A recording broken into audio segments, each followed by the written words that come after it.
Hey guys, tonight we begin with something deeply fascinating: the state of mental health in medieval times. What did it mean to feel anxious, depressed, or simply off? Well, let's just say therapy wasn't covered by the local guild. So before you get comfortable, take a moment to like the video and subscribe, but only if you genuinely enjoy what I do here. And let me know in the comments where you're tuning in from and what time it is for you. It's always fascinating to see who's joining us from around the world. Now, dim the lights, maybe turn on a fan for that soft background hum, and let's ease into tonight's journey together. Let's start with the basics. In medieval Europe, your mental health, your moods, your energy, your thoughts, your tendency to cry over burnt porridge was believed to be controlled by a stew of internal fluids. These weren't metaphorical. They were literal bodily juices. And yes, someone somewhere probably tried to measure them. This ancient system came courtesy of the Greeks, specifically Hippocrates and Galen, and it stuck around for centuries longer than it had any right to. The theory of the four humours claimed your health, personality and mood were all controlled by the balance of blood, yellow bile, black bile, and phlegm. Each fluid was tied to a personality type. Too much blood? You were cheerful and energetic until you got annoying and they bled you with leeches. Excess yellow bile made you angry and impulsive, great for battle, bad for dinner parties. Black bile was associated with melancholy, what we'd now call depression, but back then was a mood imbalance caused by cold and dry conditions, and too much sitting around thinking. And phlegm? That was for the slow, the calm, the maybe he's just tired. So if you were sad, you didn't need therapy. You needed a bucket and a guy with a knife. The preferred cure for emotional distress was bloodletting, a fun little procedure where someone opened a vein and hoped it made you feel better before you passed out. If that didn't work, you might be prescribed laxatives, because obviously, when your soul hurts, it's your bowels. Physicians, and we're using that word generously here, would diagnose you by asking probing questions like, do you feel moist or dry today? They might examine your urine, consult the stars, or smell your breath. The conclusion: always the humours. You were either too hot, too cold, too wet, too dry, or simply too difficult to treat without divine intervention. It's worth remembering that these weren't fringe beliefs. This was mainstream medicine for centuries. So when you imagine a medieval person having a panic attack, don't picture a concerned friend offering tea. Picture a man with a robe, a chart of fluids, and a very sharp knife saying, let's drain the sad out. In medieval Europe, if you felt off, emotionally, mentally, spiritually, and couldn't blame it on sin, demons, or your neighbour's weird bread, there was another obvious culprit: the moon. Yes, that bright glowing orb in the sky was believed to have direct influence over your mental state. The term lunatic didn't come out of nowhere. It comes from lunar, the Latin word for moon. And people genuinely believed that too much exposure to moonlight could scramble your brain like an undercooked egg. This wasn't just folk belief either. It was widely accepted by doctors, clergy, philosophers, and that guy yelling near the well.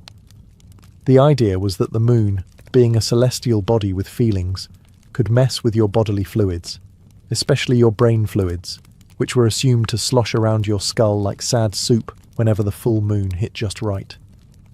People who acted strangely around the time of a full moon weren't considered stressed, overwhelmed, or neurodivergent.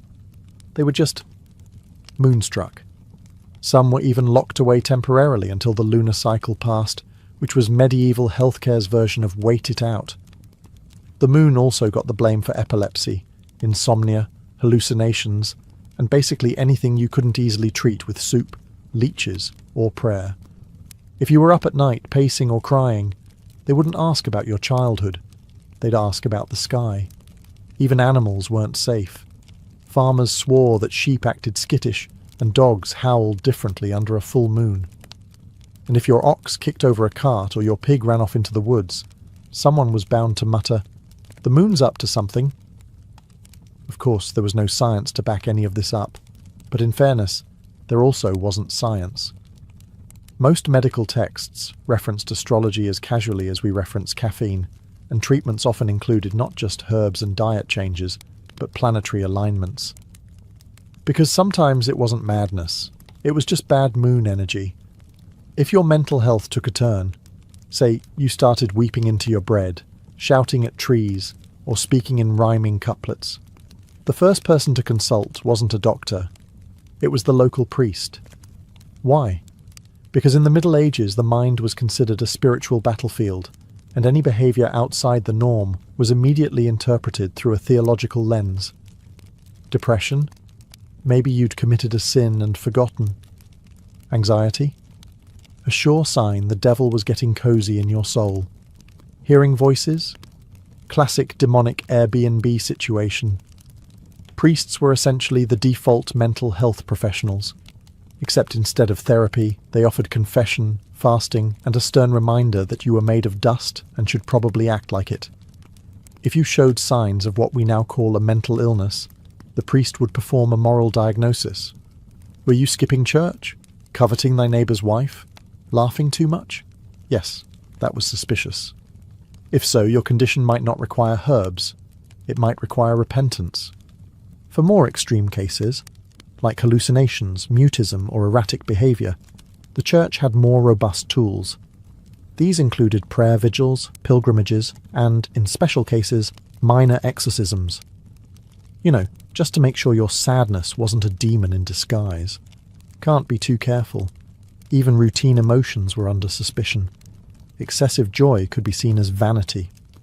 Deep sadness, sloth of the soul, also known as Acidia, which was basically spiritual depression, treated with psalms and guilt. If you were melancholic, you weren't in need of support. You were morally slippery and possibly just not trying hard enough. The irony? Many people genuinely found comfort in the church's explanations. In a world without neuroscience, the idea that suffering had cosmic meaning was oddly reassuring. It gave structure to chaos, even if the treatment was a bit chant-heavy. Still, if you had a mental health issue in the Middle Ages, your best hope wasn't compassion. It was a priest with a decent bedside manner and a low threshold for demon accusations. So you've been hearing voices, having visions, or just talking to your soup too fondly. In today's world, you might get therapy, or at least a wellness podcast recommendation. In the Middle Ages, you got an exorcism. Yes, the preferred treatment for many mental disturbances was not medication or rest, but a firm and theatrical spiritual eviction. The logic was simple. If you were acting weird, it probably wasn't stress or trauma. It was Beelzebub making himself at home behind your eyeballs. And he wasn't paying rent. Exorcisms came in two varieties.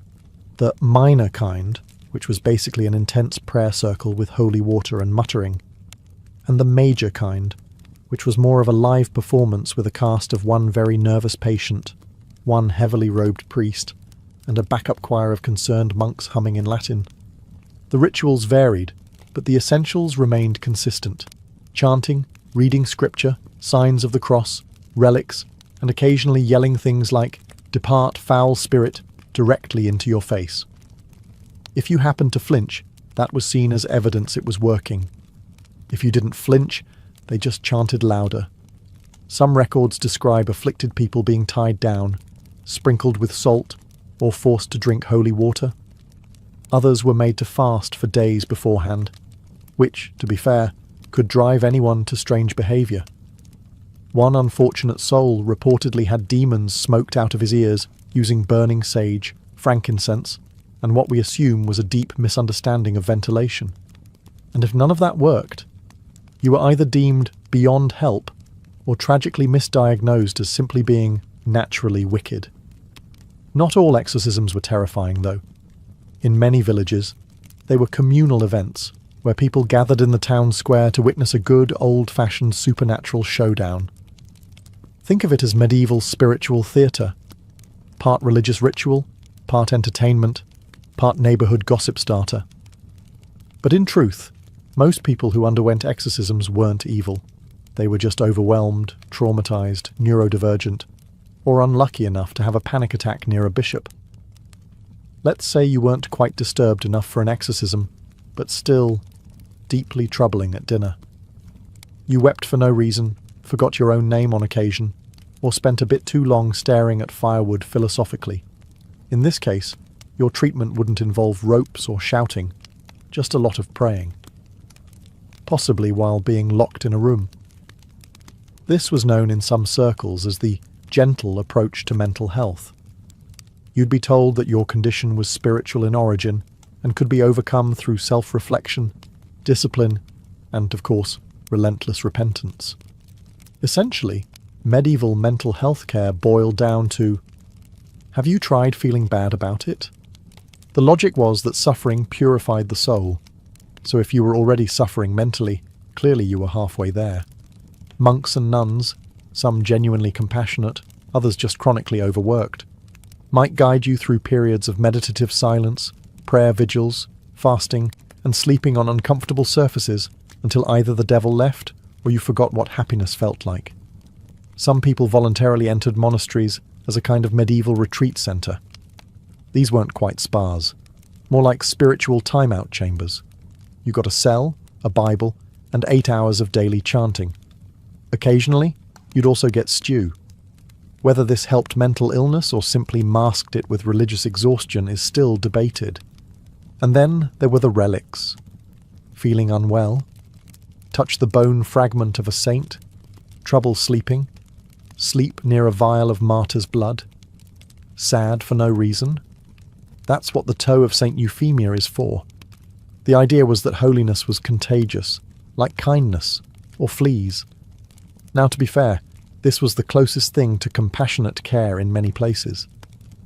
Unlike exorcisms or beatings, the prayer-based route didn't usually involve injury. Just lots of chanting and being told your thoughts were problematic. Sometimes monks genuinely helped people through community, quietude, and structured routine. Other times, they just told you to fast and hope for divine clarity by sunrise. Let's say your condition went beyond moody sighs and occasional candle staring. Maybe you'd started wandering barefoot through town mumbling about angels, or loudly debating theology with barn animals. At that point, the medieval response wasn't a support group. It was a stone room with one window and no doorknob on your side. Enter the monastic cell, or as some historians delicately put it, protective isolation. These cells were tucked inside monasteries or churches and were considered a form of mercy, emphasis on considered. You wouldn't be chained or tortured, hopefully, but you would be firmly encouraged not to leave, sometimes for years. The space was simple, bare walls, maybe a straw mat, and if you were lucky, a little window through which food, mostly cold gruel, would arrive twice a day. Human contact was rare, because the working theory was that your madness was contagious, emotionally, spiritually, or atmospherically. You weren't entirely forgotten, though. Monks might offer prayers for your soul. Occasionally, a kindly brother might bring herbs or read psalms outside your door in a tone that suggested you weren't the worst thing they'd seen that week. Sometimes, the locked room was not part of a monastery, but an actual public institution, the early versions of asylums. These weren't common until much later, but a few existed in medieval Islamic cities, and by the 13th century, in places like London and Paris. The goal?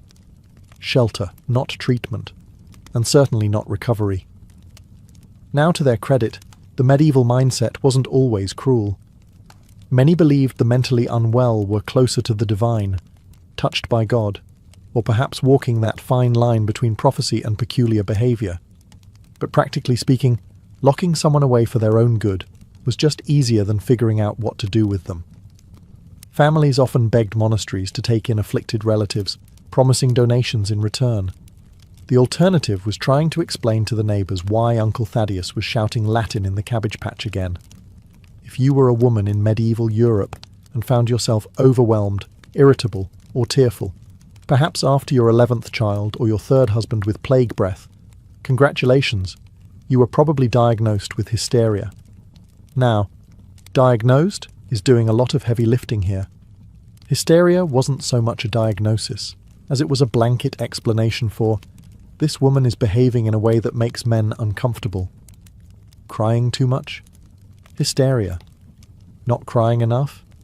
Suspicious, possibly a witch. Expressing opinions, ambition, or fatigue? Definitely a uterus problem. The term itself comes from the Greek hystera, meaning womb.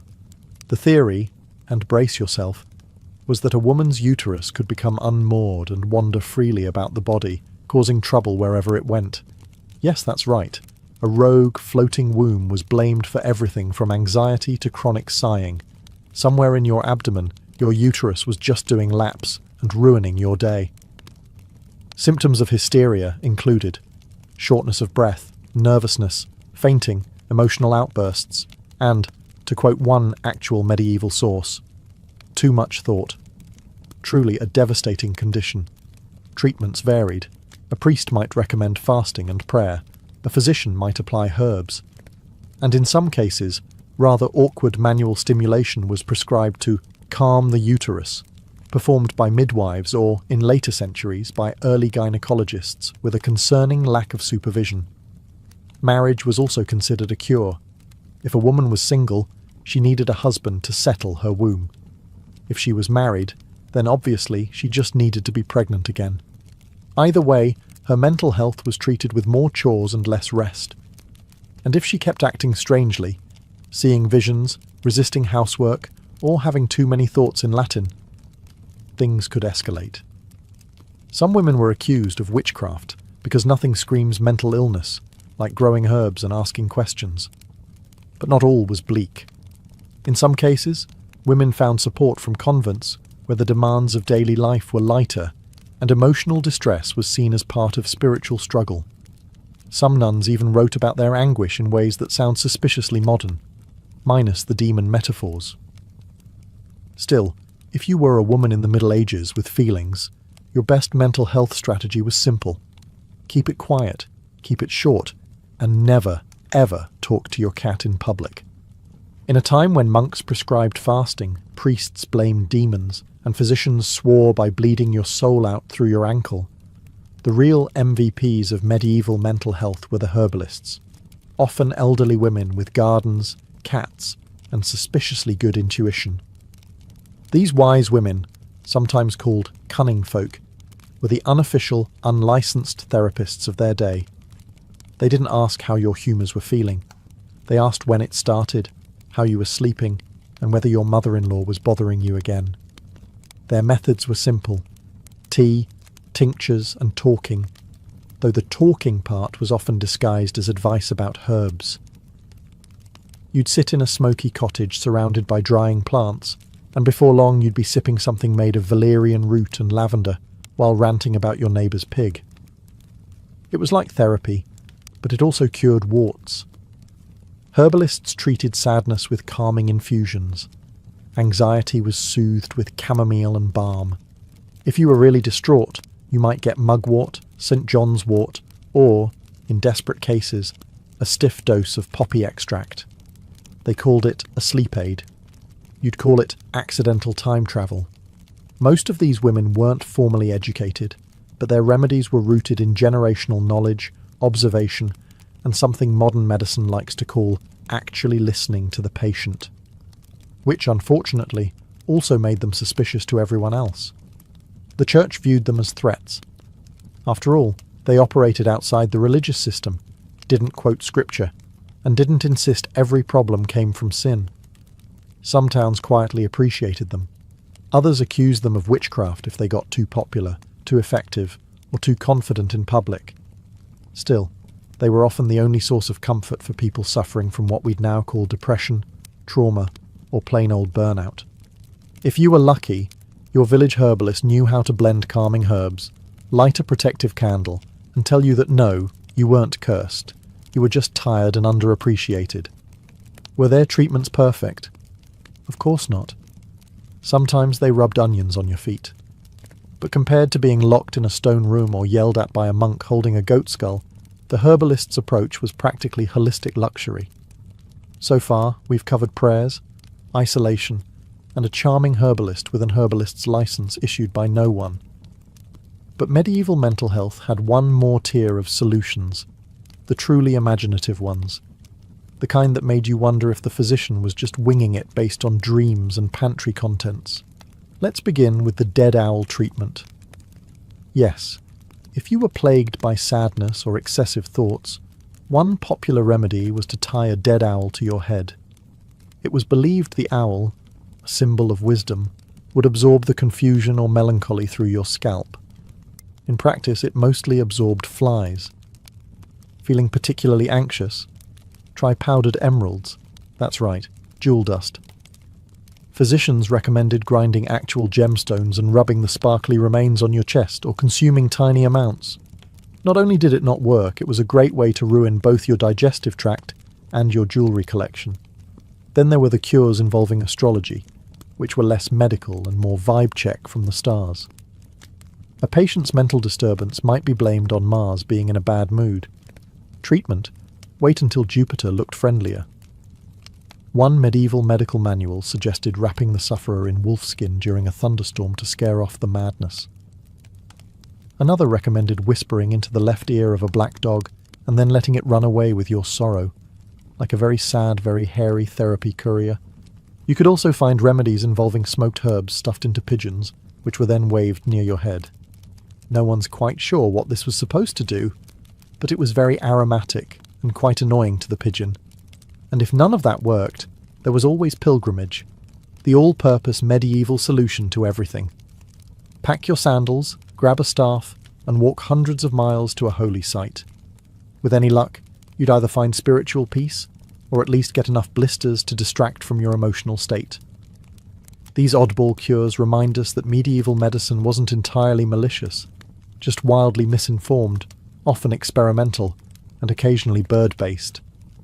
And hey, if nothing else, they gave people hope, which in those days was about as close to Prozac as it got. Every medieval town, big or small, seemed to have that guy. You know the one. Dressed oddly, muttering to himself, sometimes blessing chickens, sometimes cursing puddles, the town madman. And strangely enough, society didn't always lock him away or call for holy water. They just let him be.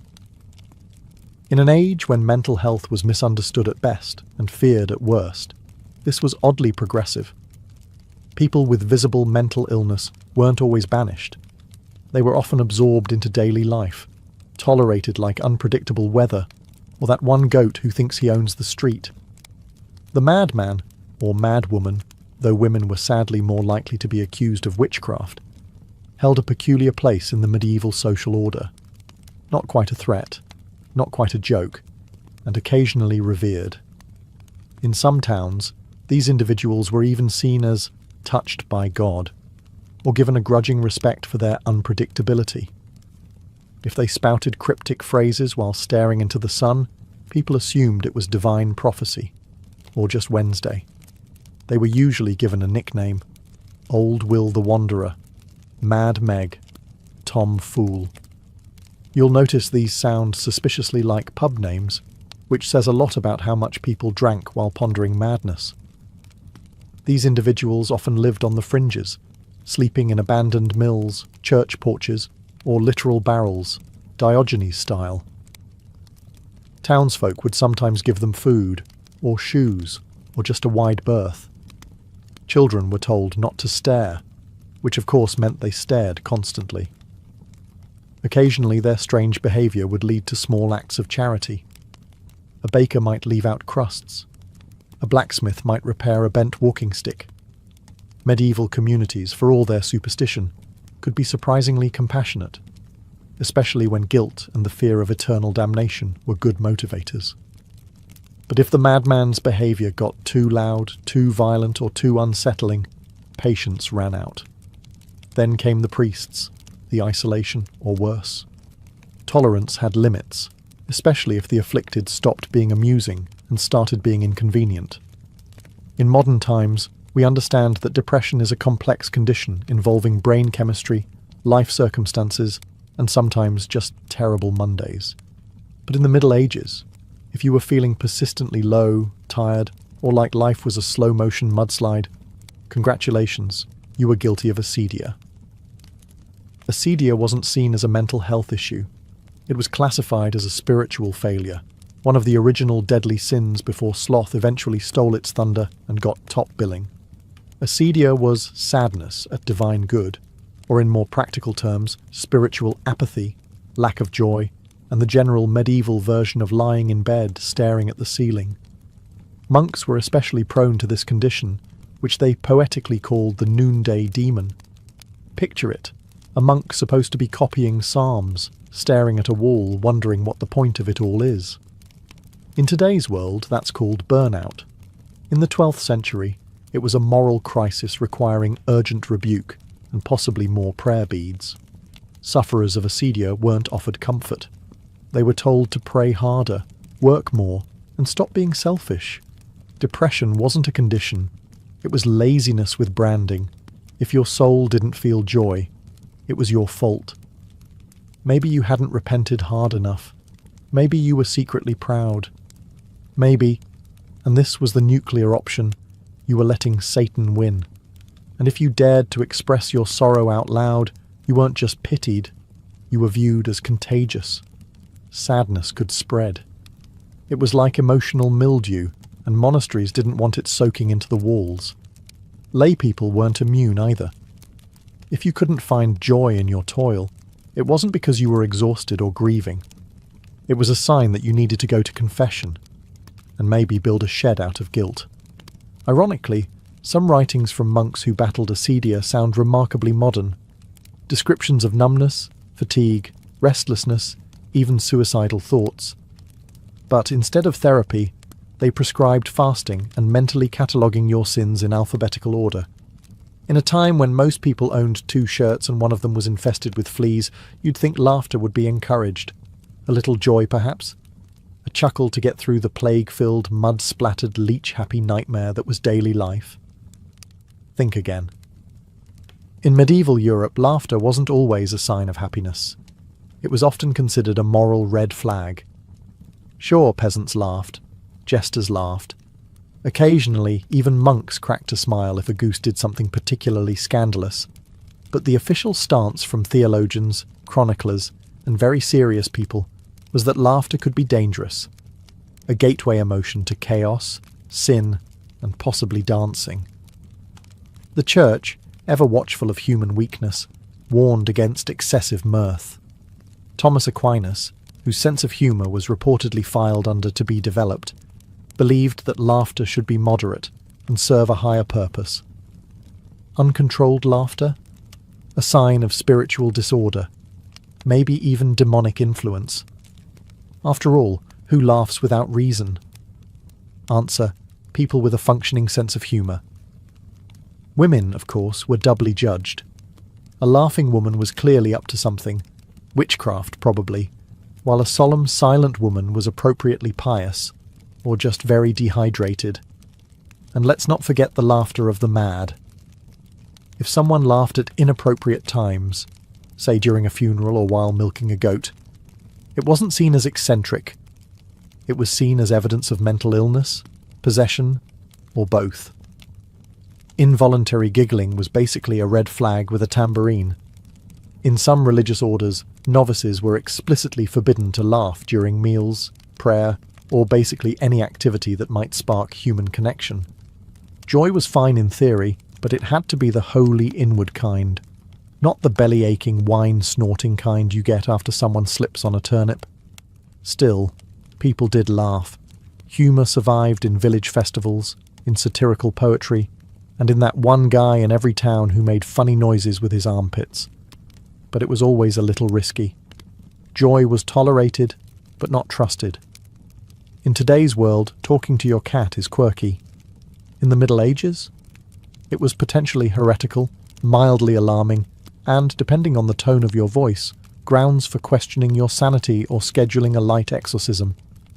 You see, medieval society had very clear ideas about who you could and could not have conversations with. People were fine, priests better. But if you started chatting with animals, invisible angels, or anything that didn't answer back, out loud, eyebrows were raised, usually followed by torches. Let's start with animals. Cats were already walking a fine line. On one hand, they controlled pests.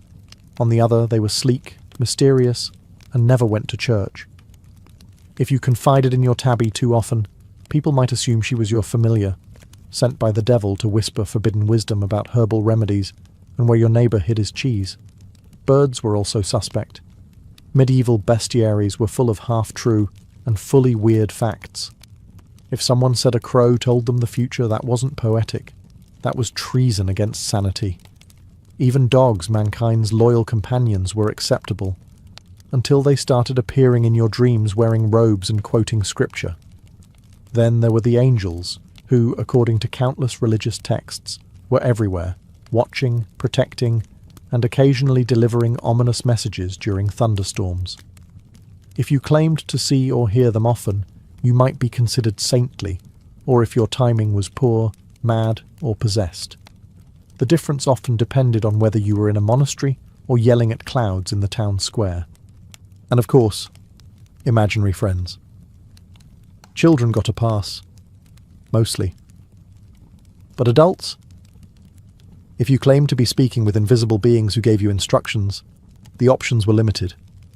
Prophet, lunatic, or future bonfire decoration. There wasn't much middle ground. Interestingly, some mystics, like Hildegard of Bingen, claimed vivid visions and conversations with divine figures. And because they were cloistered, educated, and slightly intimidating, they were tolerated. But if you were a peasant named Bertram who talked to squirrels about theology, you probably weren't writing illuminated manuscripts anytime soon. In the medieval world, mental illness teetered between two extremes. Either you were a walking curiosity or a shameful family secret, and often both, depending on whether the village market was open. Let's start with public spectacle. If someone with visible mental illness wandered through town, muttering, dancing in the rain, or arguing passionately with a bucket, they might attract attention, not scorn. In fact, they could become a fixture of village life, like the bell tower, or that one goat that always escaped. People would watch, whisper, maybe even laugh, not out of cruelty, well, not always, but out of a weird blend of amusement and fear. Because deep down, everyone worried. That could be me next week if I get hit on the head or eat spoiled eel pie. In some places, these individuals were known as natural fools, a term that sounds insulting, but was weirdly affectionate by medieval standards. They were seen as innocent, almost childlike, and sometimes believed to have been touched by God, fate, or just a very unfortunate moon phase. You could end up with food, shelter, and a nickname. It wasn't ideal, but in a world without therapy, it beat being locked in a tower. But for families, not so charming. If your relative was quietly struggling, maybe depressed, withdrawn, or plagued by what we'd now call anxiety, it was often handled as a private matter, which, in medieval terms, meant don't talk about it, ever. Shame was a powerful social currency, and a troubled mind in the household could reflect poorly on the whole lineage. Some families kept afflicted members hidden. Others sent them to monasteries or pilgrimage routes, hoping divine geography would work where herbal tea had failed. In some sadder cases, people were disowned entirely, especially if they were seen as disruptive or, worst of all, embarrassing at weddings. Public mental health care barely existed. Shame filled the gap where support systems should have been. No clinics, no community outreach. Just a mix of whispered prayers and pretending everything was fine. By the end of the Middle Ages, somewhere around the late 15th century, give or take a plague, things started to shift. Not quickly, not gracefully, but if you squinted hard enough, you could spot the early signs of humanity inching toward compassion, one confused scholar at a time. For one, philosophy and science began to sneak into the conversation. Thanks to Arabic medical texts preserved and translated in places like Spain and Sicily, Western Europe was reintroduced to ancient Greek thinkers, who, while not exactly modern psychologists, had at least considered that the human mind wasn't just a demonic puppet show. Scholars started to flirt with the idea that madness could stem from imbalances in the body, not just sins or sorcery. Physicians began to write treatises discussing melancholy and mania, with slightly fewer biblical quotes and slightly more anatomy. Don't get excited. Treatments still involved things like apply leech to temple, but at least people were reading. At the same time, the idea of charitable care began to evolve. In cities like Valencia and Cairo, early hospitals started to separate out patients with mental disturbances from general wards. Some even offered gardens, music, and gasp conversation. It was still far from dignified, but better than being yelled at by a priest while tied to a goat post. The printing press didn't hurt either. With more access to books, ideas about the mind began to spread faster than syphilis at a midsummer fair. This helped plant the seeds for the Renaissance, when mental illness began its long, uphill climb from "you're cursed" to "you might need support." Of course, not everything changed. People still feared what they didn't understand, and the line between madness and mysticism remained as thin as a monk's bedsheet. But the groundwork was laid. Slowly, the mad were no longer seen solely as vessels of sin or divine wrath. They were, in a radical twist, beginning to be seen as human, fallible, suffering, and worthy of care. Not hugs, though. That would come centuries later. From the outside, noble life looked divine. Perfumed corridors, diamond-crusted attire, servants waiting on every whim. Whether at Versailles or within the imperial walls of Kyoto, nobility projected an illusion of perfection, elegance frozen in time like a portrait. But what the public didn't see was the suffocating reality beneath the powdered faces and rigid etiquette. For many nobles, this life of luxury was less like heaven and more like a velvet-lined prison. Every aspect of a noble's day, from when to rise to how to fold a napkin, was dictated by unwritten rules or ceremonial codes. In France, nobles were expected to perform the lever ritual each morning, where courtiers would literally line up to watch the king get out of bed. Participation wasn't optional. If you weren't seen in the right rooms at the right hours, rumours spread. Your influence shrank. Your enemies smiled. And at Versailles, losing social capital was often deadlier than losing money. Across the world in Japan, court nobles in Kyoto faced a different but equally suffocating script. The high-end elite were expected to master poetry, calligraphy, music, and the subtle art of aloof expression. Every word, every bow, every sleeve movement was political theatre. And failure to perform correctly? Social suicide. Even leisure was performative. A ball wasn't just a party. It was a test of alliances. A walk in the garden might be a silent battlefield of glances and veiled insults. You weren't simply living your life. You were playing a role in an eternal play, where the audience was everyone, and the stakes were your legacy. And yet, few nobles escaped, because the very privileges that made them admired also kept them chained. Inheritance laws, arranged marriages, debt obligations, and the constant surveillance of rivals meant they rarely had control over their own fates. Behind the closed doors of their manor houses, many nobles experienced mental decline, quiet rebellion, or spiritual despair. But in public, they smiled, always smiled. This was the great paradox of noble life. The more prestige you had, the less freedom you possessed. They were born at the top, but often died without ever living for themselves. When you picture a nobleman striding through Versailles in silk stockings, or a lady gliding down a staircase in pearls, the last thing you imagine is debt collectors. But behind all the glamour, a surprising number of nobles were financially drowning. It turns out that maintaining the illusion of wealth was more expensive than actual wealth itself.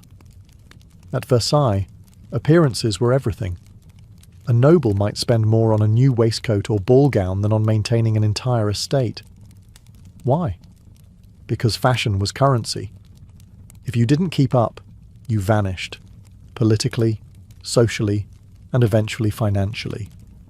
Courtiers would gamble enormous sums, not just at cards, but on horses, land speculation, and high-stakes alliances. Many nobles mortgaged ancestral estates to fund one more season of social relevance. And the king didn't help. Louis XIV, in particular, kept nobles close, not just physically, but economically. He encouraged extravagant spending at court to keep them dependent, distracted, and loyal. A ruined noble was a controllable noble. In England, the aristocracy wasn't much better off. During the Georgian era, lords and ladies often lived in opulent townhouses in London, financed entirely on credit. Tailors, wine merchants, and milliners were expected to wait months, sometimes years, for payment. Entire families balanced on the edge of collapse, hoping their daughter would marry a wealthier man, or that some distant cousin would die and leave them a title and a working estate. Meanwhile, in Russia, nobles were granted vast lands populated by serfs, and yet many were still cash poor. The wealth was illiquid. Lavish lifestyles in Moscow required constant borrowing. Pawn shops discreetly handled tiaras and sabres. Family jewels were sold under candlelight behind locked doors. Japan's noble class fared no better during periods of peace. As the samurai class shifted from warrior to bureaucrat during the Tokugawa era, many nobles found themselves ceremonial but irrelevant. Stipends shrank, costs remained. Some took side jobs. Yes, actual jobs, in poetry schools or estate management, to keep up appearances. But admitting financial hardship was a dishonour, so debts piled in secret. The lesson? Nobility wasn't about financial stability, it was about the performance of wealth. And often, that performance came at a soul-crushing cost. Scandal was the unofficial second language of the nobility. Affairs, duels, secret children, whispered betrayals. The more polished the public image, the dirtier the private truths. Nobles had power, prestige, and privilege. But what many of them didn't have? Restraint. In Versailles, courtiers lived in such close quarters that privacy was nearly non-existent, and yet illicit liaisons flourished. Queen Marie Antoinette was endlessly accused of romantic entanglements, whether with Swedish nobles or her inner circle of ladies. Many of these rumours were false, but they stuck because everyone knew someone who was doing exactly that. The court practically ran on gossip, and scandal wasn't just tolerated, it was currency. Your name in someone else's bedroom could either elevate your influence or ruin your bloodline. Meanwhile, over in England, aristocratic reputations were shredded in salons and gambling houses. Lord Byron, for example, was rumoured to have fathered children with his half-sister. That didn't stop him from being a celebrity, but it cast a long shadow over his noble status. Nobles were expected to have mistresses, just not too many, and definitely not the wrong ones. Affairs with actresses, commoners, or foreign spies. That could lead to exile, imprisonment, or in rare cases, an early grave. In Imperial Russia, the court of Catherine the Great was notorious for its openness. The Empress herself had lovers throughout her reign, often hand-picked and elevated to positions of power. But it wasn't just Catherine. Her courtiers were constantly engaged in intrigues, often mixing political manoeuvring with bedroom games. Affairs were less about love and more about leverage. Even in the refined Heian court of Japan, where restraint and poetry reigned, scandal found its way through haiku and love letters. A noblewoman might receive a midnight visitor whose identity she would never reveal. But her next poem, shared among the elite, might offer just enough metaphor to ignite a wildfire of speculation. The most dangerous scandals, though, were the ones that never made it into letters or court whispers, the ones involving treason, espionage, and betrayal of blood. These were whispered in corridors, documented in coded correspondence, and buried in family archives. Because in noble life, scandal wasn't the exception, it was the wallpaper. Beautiful, intricate, and always hiding cracks underneath. For all their earthly power and luxury, nobles were often tormented by a far less visible force, the crushing weight of spiritual uncertainty. They had everything, yet still wrestled with existential dread. Being born into privilege didn't grant clarity about the afterlife, morality, or divine purpose. In fact, it often made things worse. In Catholic France, guilt clung to the corridors of palaces like smoke. The same nobles who attended Mass daily might also indulge in debauchery every night. Confession was routine, but more for social performance than true penitence.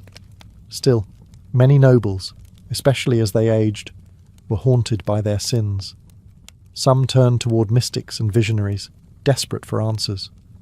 Even Louis XIV, the Sun King himself, grew more devout in his final years, racked with fear over his worldly indulgences and the wars he'd waged. Across Europe, nobles funded churches and monasteries not just out of piety, but insurance. In their minds, a new chapel might buy them a cleaner conscience. 1,000 candles lit in their name could offset a life of intrigue and excess. Some retreated into monastic life altogether in old age, swapping velvet robes for hair shirts. In Orthodox Russia, things were more intense. Nobles were expected to uphold both political and spiritual order, yet many wrestled with doubt, especially during the turbulent reigns of czars who declared themselves chosen by God, even as they ordered purges. Some nobles sought answers in secret prayer circles or turned to fools for Christ, holy wanderers who renounced wealth and comfort to speak uncomfortable truths. These odd mystics sometimes served as the only outlet for aristocrats facing spiritual crisis. Meanwhile, in feudal Japan, the samurai nobility hybrid class often found themselves torn between Confucian ethics, Shinto rituals, and Buddhist detachment. Some nobles turned to Zen, hoping meditation would silence their inner turmoil. Others composed poetry not just for art's sake, but as spiritual catharsis. Still, the tension between duty, honor, and the impermanence of life gnawed at them. When a noble committed seppuku, it wasn't always about shame. Sometimes it was about spiritual release. Despite their silks and titles, nobles were often profoundly lost. Surrounded by ritual and grandeur, many still stared into the void, wondering if any of it truly mattered. Behind the masks of status, their souls were whispering, and sometimes screaming, for peace. In the age before smartphones and email, the most dangerous thing a noble could send wasn't an assassin. It was a letter. Ink on parchment could undo a dynasty, expose an affair, or spark a revolution. And nobles, despite their outward elegance, were compulsive correspondents. They wrote everything down: secrets, longings, schemes, prayers, love, lies. These weren't idle pen-pal exchanges. They were calculated tools of diplomacy and survival. At Versailles, every noble had a paper trail: love letters to mistresses, pleas to creditors, carefully worded flatteries to the king. And not all of it was above board. Couriers carried sealed notes laced with invisible ink or written in cipher. A wrong phrase in the wrong hands could lead to exile or the scaffold. Some nobles even had personal ciphers, alphabets invented solely for clandestine conversations. The Duke of Orleans, for instance, was known to correspond with suspected radicals during the lead-up to the French Revolution, and his letters, meticulously coded. But ciphers were never foolproof. In one legendary case, a noble's encrypted diary was decoded long after his death, revealing a hidden life of treason and betrayal. In the Habsburg courts, marriage negotiations often played out through veiled language. A letter might begin with discussion of weather and falconry, but hide deeper intentions between the lines. Parents arranged matches through polite lies. Lovers begged for elopement under the guise of visiting countryside estates. In Japan's Heian era, poetry served as code. A single waka, just 31 syllables, could convey forbidden love, rejection, or a secret rendezvous. Noblewomen were particularly skilled at crafting double-meaning verses, often responding in kind within hours. These exchanges were delivered by discreet messengers, sometimes servants, sometimes children, always sworn to silence. During the Renaissance, some noblewomen ran entire espionage networks through their salons, writing to allies in foreign courts. In Russia, letters smuggled out of the Tsar's inner circle helped fuel uprisings. Nobles trapped in gilded cages turned to correspondence as their only form of rebellion. Paper became weapon, shield, and confession booth all in one. Of course, the riskiest letters were the ones that never arrived. Intercepted, burned, buried. Some lay hidden in attics and wall crevices for centuries, their secrets unread, their senders long forgotten. But make no mistake, within those ink-stained lines lived revolutions, heartbreak, and the rawest truths of the noble soul. In noble society, emotion was a luxury no one could afford. Joy, anger, fear, all were carefully measured, rationed, or concealed entirely. A noble's survival depended not just on wealth or title, but on mastering the art of emotional camouflage. To rule at court, one had to perform, and never, ever flinch. At Versailles, life was a never-ending theatre. Nobles rehearsed their smiles, their bows, their silences. A raised eyebrow could signal support or sabotage. Tears were reserved for funerals, and even then, only if the cameras of courtly judgment were watching. The goal was simple: Project Elegance, hide the chaos. Those who failed were branded unstable, hysterical, or worse, unfit. This emotional choreography was learned young. Noble children were taught to speak only when spoken to display pride without arrogance, and to suppress grief until it could be written about in private diaries. Meltdowns were not just embarrassing, they were politically dangerous. A single outburst could be remembered for decades and used as ammunition in future rivalries. In Japan's Heian court, nobles were even more refined in their restraint. Public emotion was seen as vulgar. One's true feelings were shared only through metaphor, in poetry, gestures, or carefully chosen silences. A noblewoman's sleeve might carry more meaning than her words. A fan opened halfway could signal heartbreak. A single cherry blossom plucked too early, despair. To survive, one had to master subtlety as fluently as language. In England, nobles kept a stiff upper lip. A scandal could be quietly swallowed with a brandy, but never spoken of. Behind closed doors, journals wept for them. Volumes of sorrow and suppressed rage bound in leather and sealed away in desk drawers. Mental illness, grief, shame, all of it was hidden behind ballroom smiles and military posture. Some cracked under the pressure. There are records of nobles who snapped mid-dance or collapsed during ceremonies, later confined to asylums or sent away to recuperate in remote estates. But these were whispered tragedies. The show, after all, had to go on. Because in the grand masquerade of nobility, emotions were a liability. Masks weren't just for balls, they were daily attire. And behind every bow, every compliment, every elegant laugh, there was often a storm raging, perfectly concealed behind silk and etiquette. To be born noble was to inherit not just land and titles, but expectations so heavy they could crush the spirit. From the first breath, a noble child was less a person and more a vessel for legacy. Every decision they made was haunted by the demands of their ancestors and the judgment of generations yet unborn. In France, sons of dukes and counts were groomed like racehorses. Their futures were mapped out in ledgers and family trees. Marry this heiress. Befriend that prince. Don't embarrass the bloodline. Their lives were a continuation of a strategy that had started long before they were born, and often one they had no power to alter. Even the women were pawns on the family chessboard. A duchess's value was often measured by the strength of her dowry and the purity of her lineage. England's aristocracy had similar burdens. Firstborn sons inherited the estate, the debt, the staff, and the responsibility of ensuring the family didn't fall into disgrace, or worse, trade. Those who failed were remembered not for their humanity, but for being the one who lost the manor. Meanwhile, younger sons, without land or title, were quietly funneled into the church or military, with little choice in the matter. In Russia, noble families carried their status like a ticking time bomb.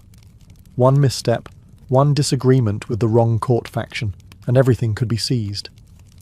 Land, serfs, even the family name could be revoked.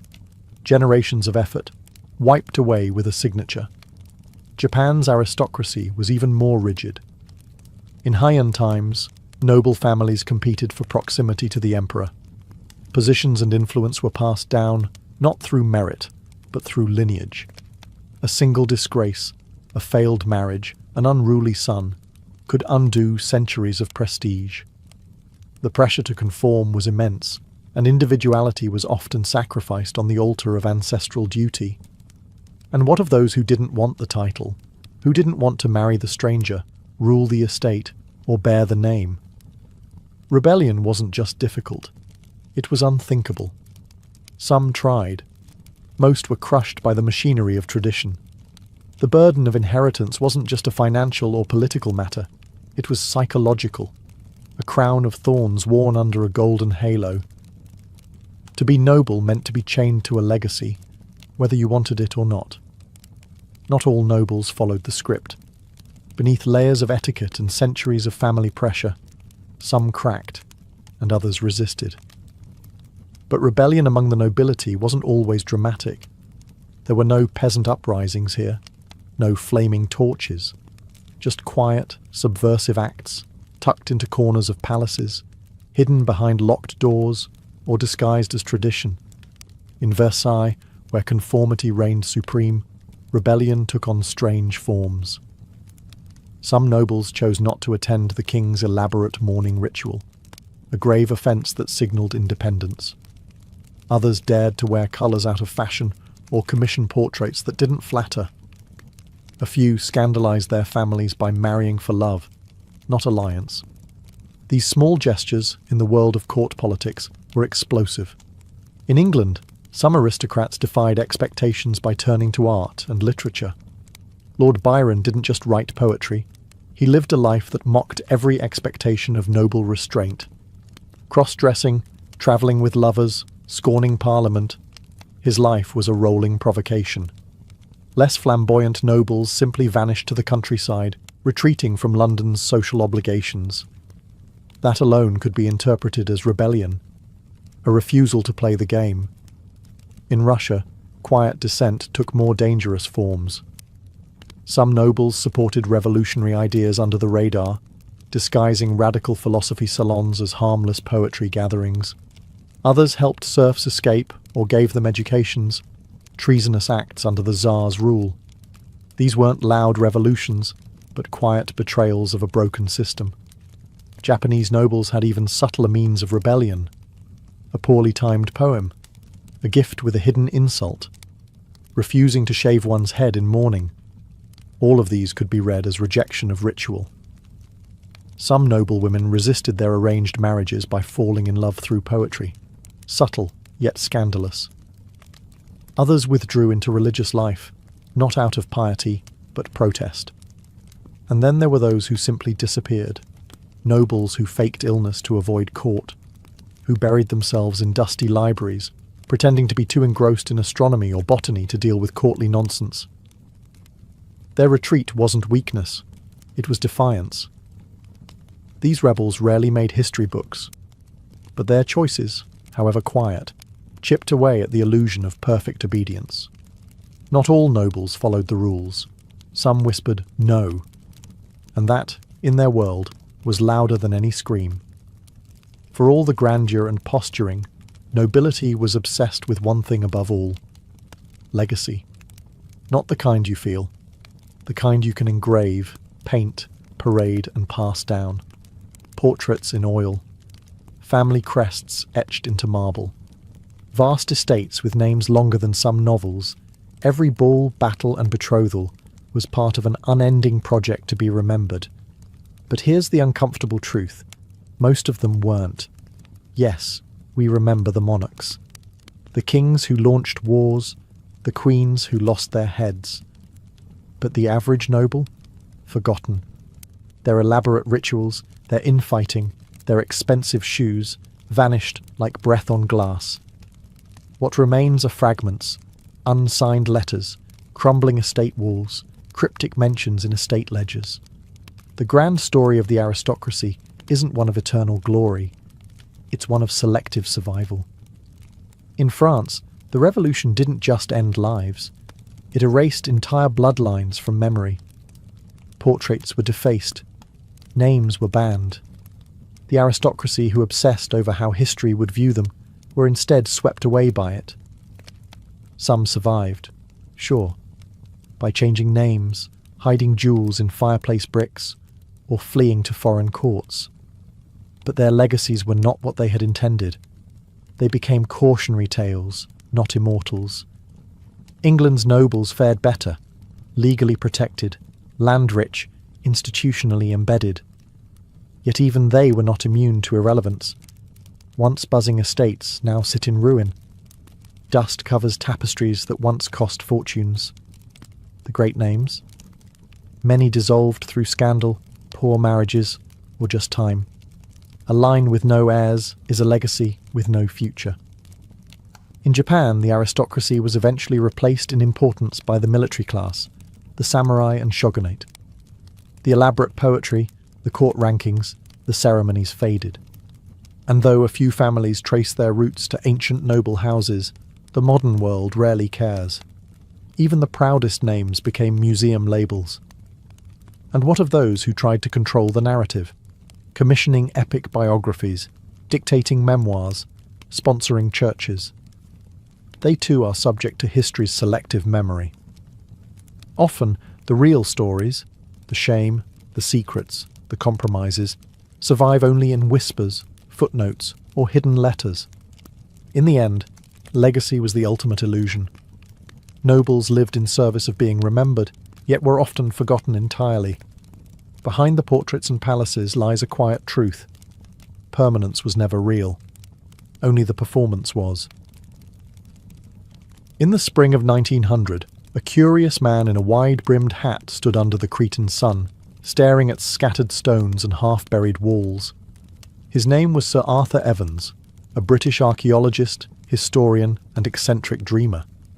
He had come to Crete not just to excavate ruins, but to chase a ghost. Specifically, the ghost of a civilization that had haunted Greek legends for centuries. A civilization so old it slipped through the cracks of both history and myth. For years, travellers and locals had spoken of strange artifacts surfacing in the hills south of Heraklion. Pottery older than Mycenaean, strange glyphs no one could read, and ruins that didn't quite match any known Greek style.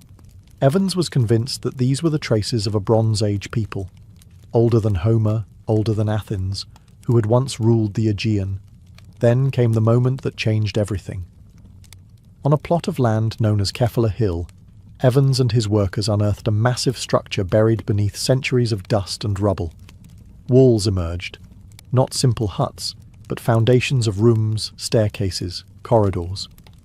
What they were looking at wasn't a temple or a fortress, but a palace.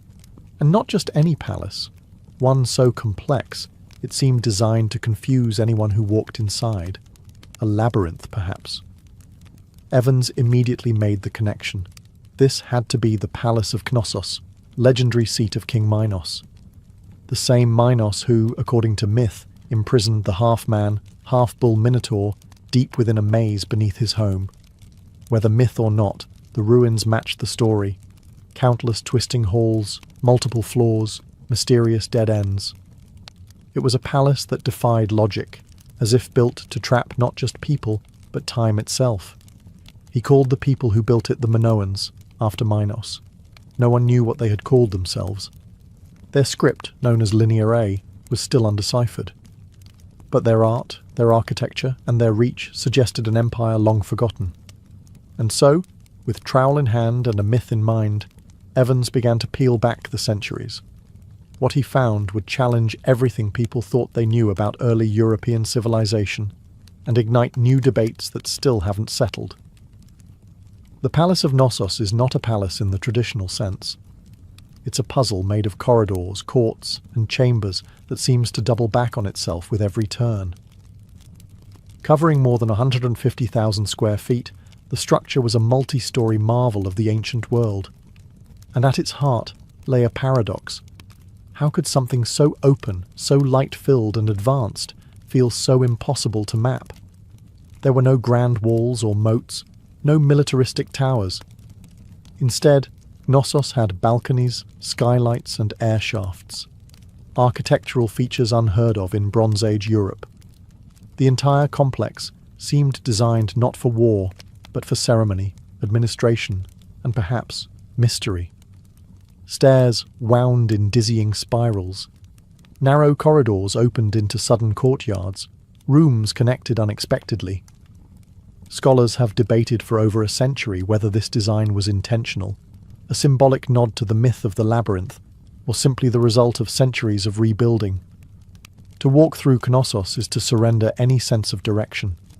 There are rooms within rooms, wings that loop into each other, and passageways that lead nowhere at all.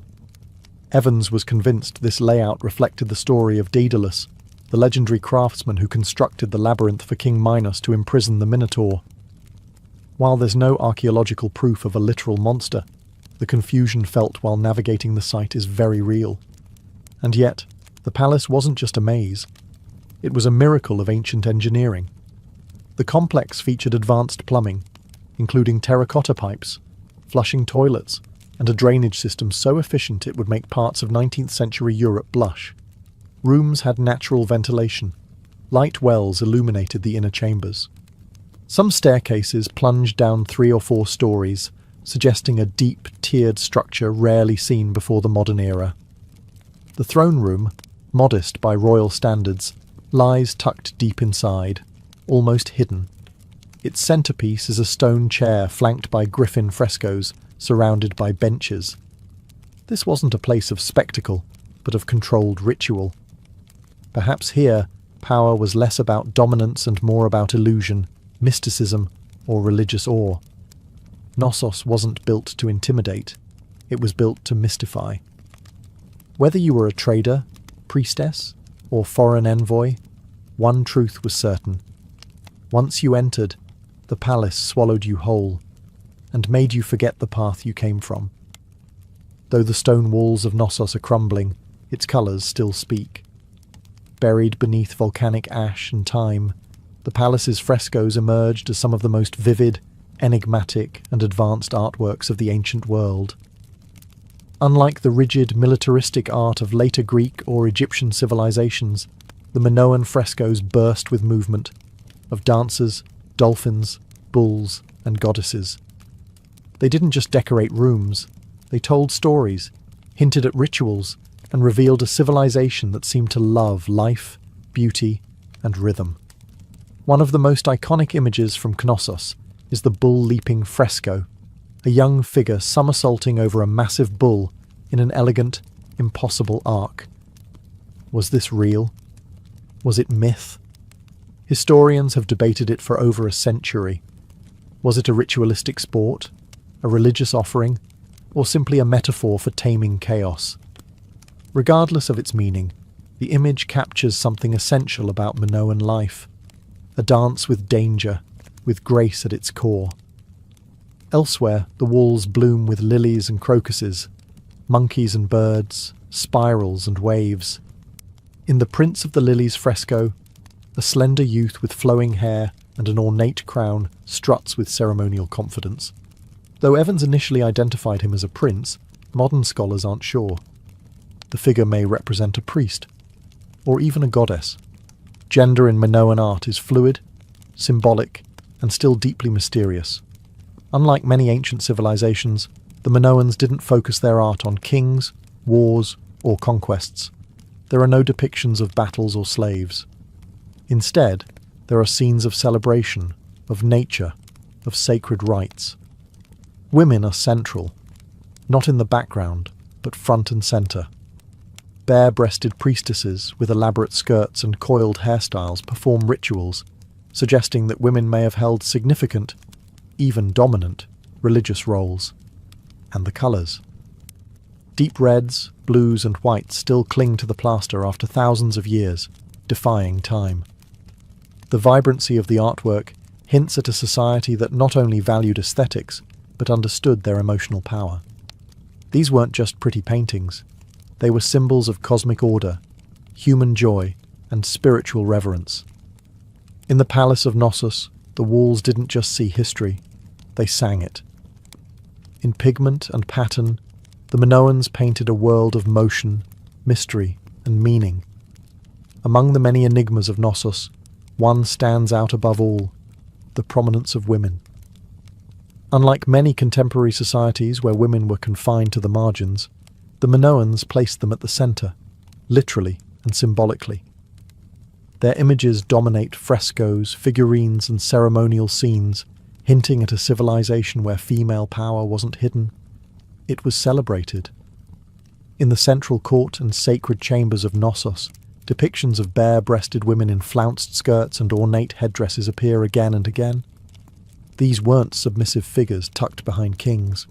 They were front and centre, arms raised in blessing, holding serpents, surrounded by symbols of fertility, animals, and divine energy. Scholars believe many of these women were priestesses, intermediaries between the mortal and divine, responsible for overseeing rituals that touched every aspect of Minoan life. One of the most famous artifacts from the palace is the snake goddess figurine, a woman with a piercing gaze, holding serpents in both hands, with a feline perched on her head. Was she a deity? A high priestess? A representation of female sovereignty?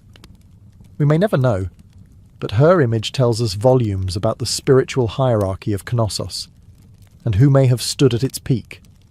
In contrast to the pharaohs of Egypt or the kings of Mycenae, no clear Minoan male ruler has ever been identified in the art.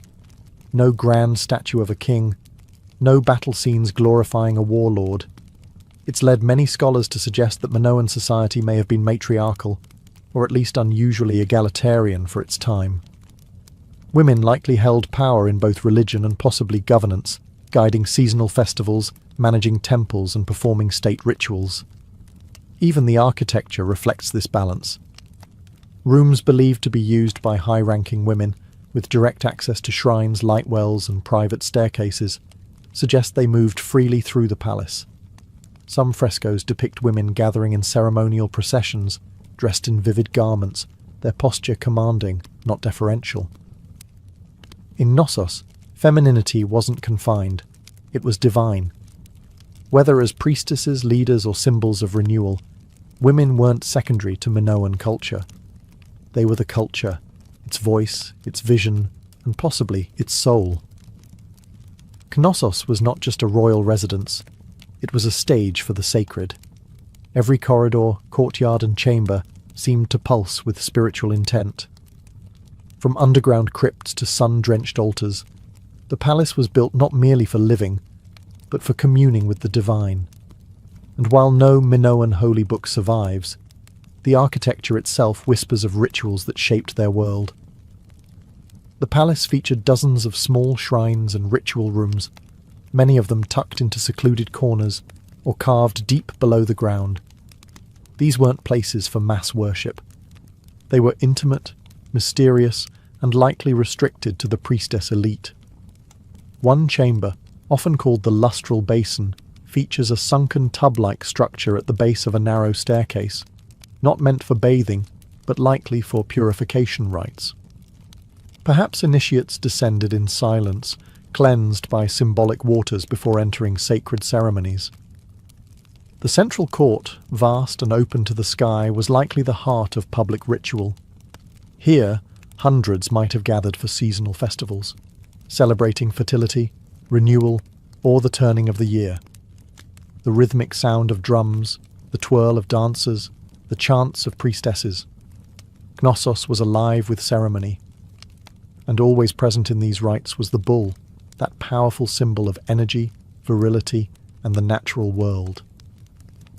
Throughout the palace, bull horns, stylized and massive, were placed atop walls and entrances. These horns of consecration, as Evans called them, marked sacred thresholds. Paired with the bull-leaping imagery found in frescoes, it's clear that this animal held deep religious meaning.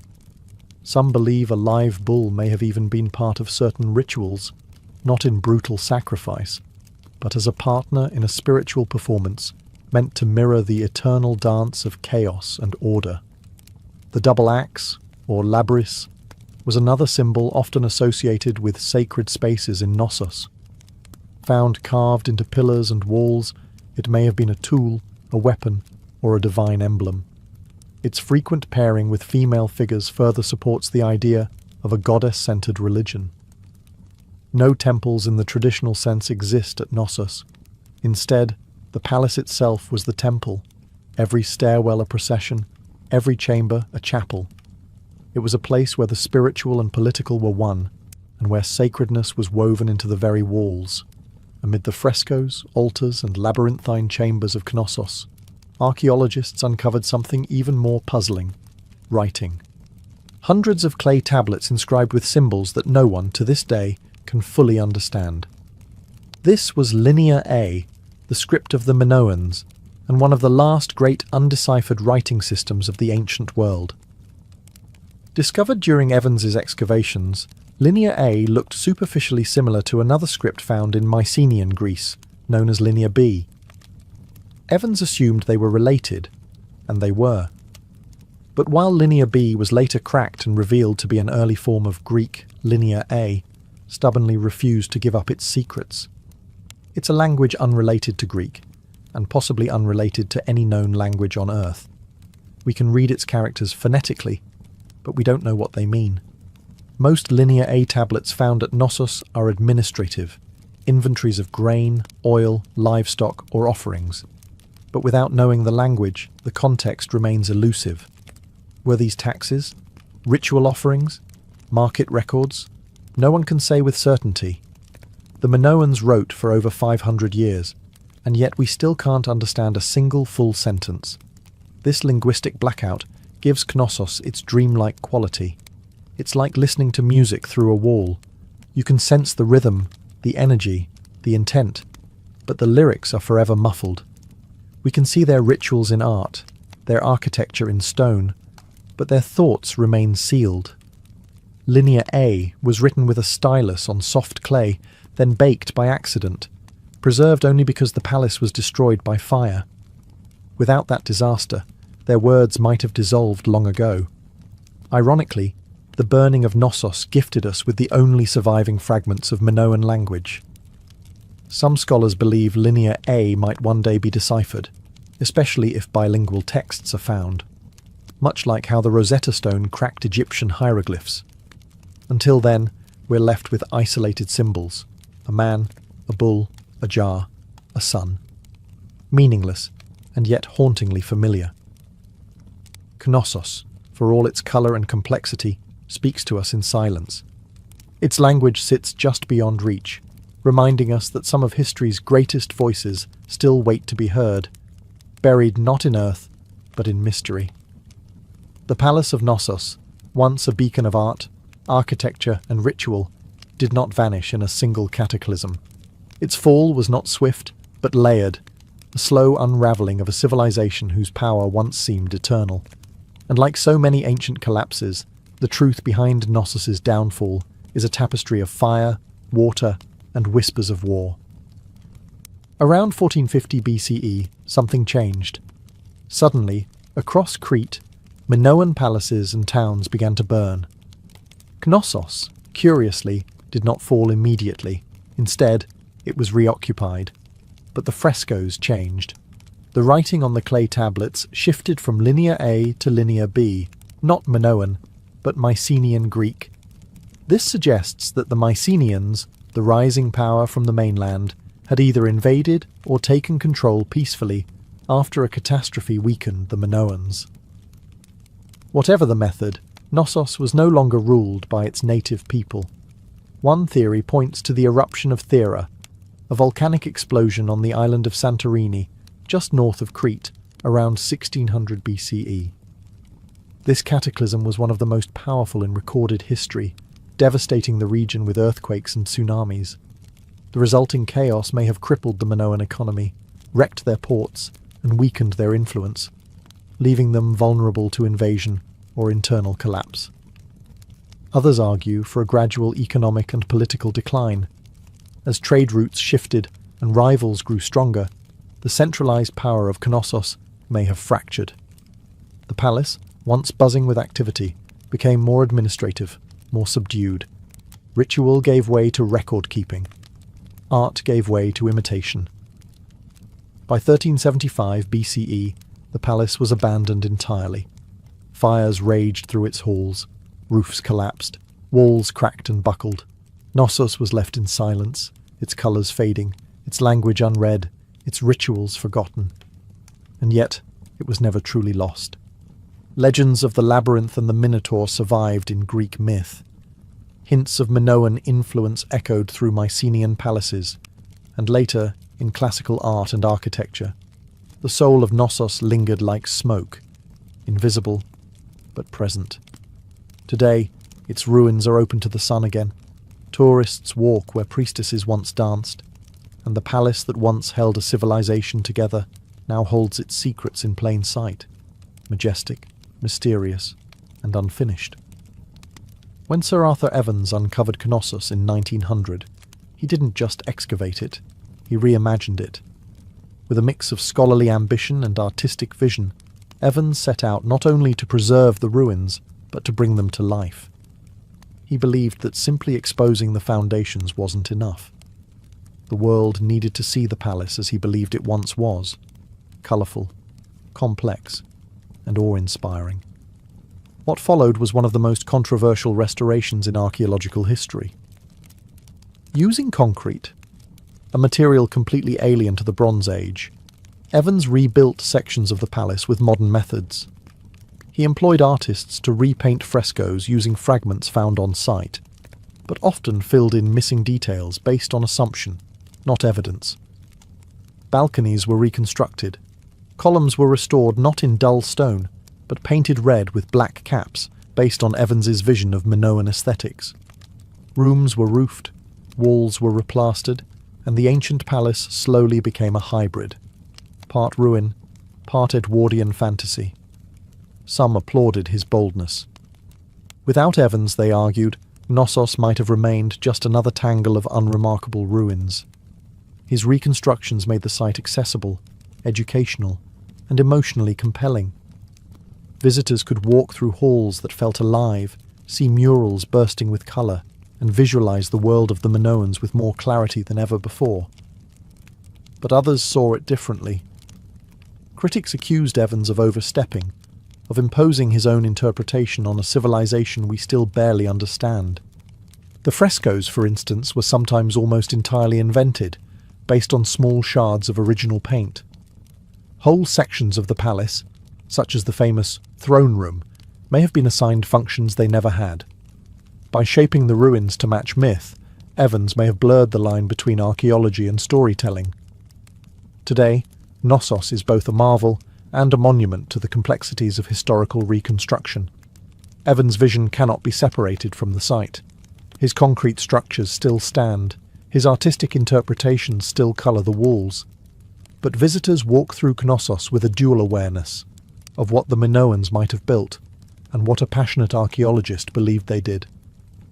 In trying to bring Knossos back to life, Evans may have given us two palaces, one ancient, buried in the earth, and one imagined, standing boldly above it. Today, the Palace of Knossos stands not only as a ruin, but as a bridge between myth and history, imagination and evidence, Europe and the ancient world. Long after its last ritual was performed and its halls fell silent, Knossos continues to fascinate, mystify and provoke. Its very existence challenges our assumptions about early civilization and forces us to confront how little we still know. The palace helped redefine the timeline of European history. Before its discovery, most scholars believed that advanced civilization began with the Greeks. Knossos rewrote that narrative. Here was a culture flourishing 1,000 years earlier, with plumbing, urban planning, international trade, and symbolic art. The Minoans, centered at Knossos, were not primitive. They were sophisticated, expressive, and deeply spiritual. But Knossos' legacy is inseparable from its mythology. For millennia, the story of the Minotaur in the labyrinth was dismissed as fiction, a fable to frighten or entertain. And yet, When archaeologists unearthed a palace with hundreds of rooms, corridors that looped and twisted, and symbols of bulls carved into stone, the line between myth and history blurred. Perhaps the legend was not invented, but remembered, filtered through generations until only fragments survived.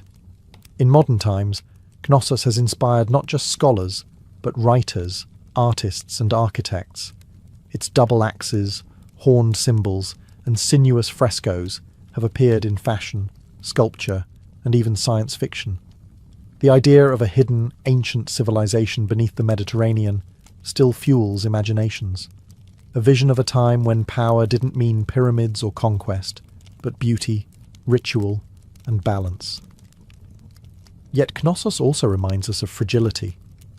The palace fell, its language was lost, its people vanished, and its meaning, its real, original purpose, is still debated. Every interpretation is a mirror, reflecting not just the past, but what we want to believe about it.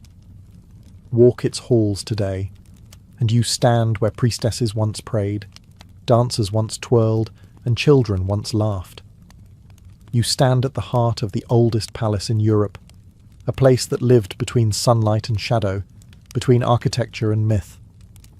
Knossos may never give up all its secrets, but in its silence it still speaks, of mystery, memory, and the deep, labyrinthine path of civilization itself. Lucius Domitius Ahenobarbus was born on December 15th, 37th CE, a child of privilege, but also of poison. His lineage was imperial, tangled in the Julio-Claudian dynasty that ruled Rome with both splendor and suspicion. His mother, Agrippina the Younger, was the sister of Emperor Caligula, great-granddaughter of Augustus, and one of the most cunning political players of her time. His father, Gnaeus Domitius Ahenobarbus, was known for arrogance and cruelty. It was said that when someone congratulated him on the birth of his son, he muttered, "Nothing could be born from me and Agrippina but something monstrous." Whether that was a prophecy or just bitterness, time would tell.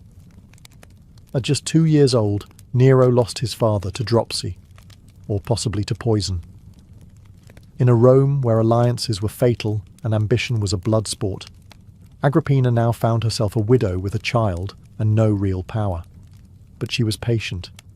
She watched as her brother Caligula spiraled into tyranny and was murdered by his own guards. She kept quiet as Claudius, the stammering, bookish uncle, was lifted to the purple robe. Then she made her move. By 49 CE, Agrippina seduced Emperor Claudius, her own uncle, and married him. She wasn't subtle about her goals. Within a year, she convinced him to adopt her son as heir, passing over his own biological son, Britannicus. Lucius became Nero Claudius Caesar Drusus Germanicus, a name fit for emperors. She arranged his engagement to Claudius's daughter, Octavia, and hired Rome's finest tutors to mould him. Chief among them was the Stoic philosopher Seneca, who tried to shape the young man into a noble ruler. From the outside, Nero was being groomed for greatness, educated in rhetoric, poetry, philosophy, and music. He learned how to command a crowd, recite Homer, and manipulate public opinion. But Agrippina still held the reins. She appeared beside him in ceremonies, ordered his household, and made it clear who truly wielded power. Nero's rise wasn't born from destiny. It was engineered by a mother who saw herself as empress long before her son ever wore a crown. And within that gilded nursery of ambition and manipulation, the seeds of a chaotic reign were quietly planted. In 54 CE, at just 16 years old, Nero became emperor of Rome. Claudius, his adoptive father, had died, officially of illness, though many suspected poison. And the prime suspect? Agrippina. She had long grown impatient with waiting, and when Claudius began reconsidering his biological son Britannicus as heir, she acted. Mushrooms, legend said, were the delivery method. The food of the gods, some joked darkly, and perhaps the food of murder. With Claudius dead, Nero was rushed into power. The Roman Senate approved. The Praetorian Guard applauded, and Agrippina stood triumphantly behind him, dressed in gold and flanked by guards, the real architect of the regime. But she hadn't raised an emperor. She had built a puppet. In the early months of Nero's reign, Rome prospered. He gave generous bonuses to the soldiers, held public games, and promised a return to Augustan values. Behind the scenes, governance was handled by two key figures: Seneca, the philosopher tutor turned speechwriter, and Burrus, the pragmatic head of the Praetorian Guard. Together, they steered Nero through complex decisions while maintaining a veneer of noble restraint. But Agrippina wasn't content to stay in the wings.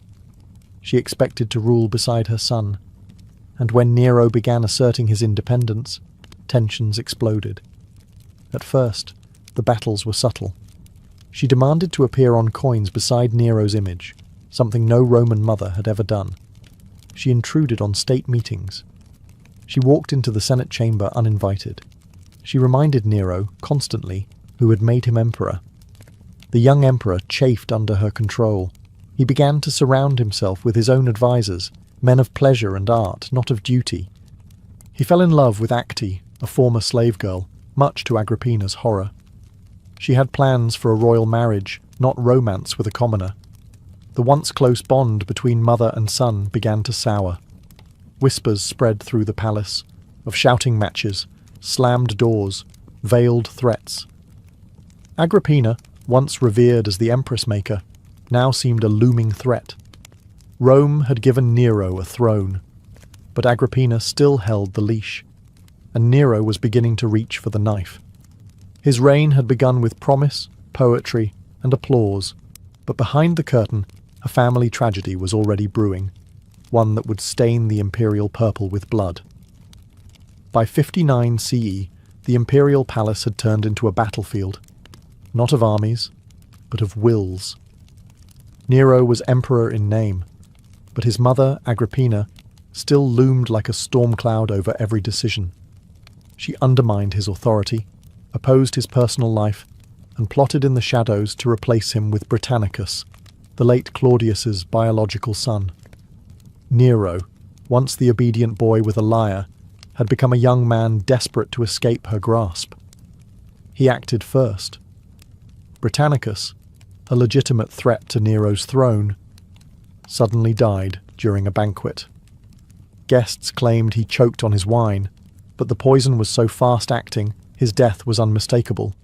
Nero denied involvement. Few believed him. Agrippina certainly didn't. With Britannicus gone, Nero's next problem was his mother. She had once ruled through him. Now he saw her as a rival. Agrippina wasn't just politically ambitious, she was relentless. She met with senators in secret. She paraded noblemen she hoped to position as replacements. She made veiled threats about the Praetorian Guard's loyalties. And worst of all, for Nero, the people still loved her. Rome admired strong women when they weren't too strong. Agrippina had crossed that line. Nero first tried exile. He stripped her of her bodyguards, removed her from public appearances, and sent her to live in a coastal villa. But distance didn't silence her. She still corresponded, still whispered, still pulled strings. So Nero made a darker choice. He invited Agrippina to a grand celebration, gifting her a lavish boat for her return voyage. But the vessel had been rigged to collapse mid-sea. When the sabotaged ship broke apart, Agrippina survived, swimming to shore under moonlight. The botched attempt enraged and humiliated Nero, so he tried again. This time, he sent assassins to her villa under the pretense of an urgent message. Accounts vary, but one story says she faced her killers calmly, telling them to strike her in the womb, the place that had given birth to Nero.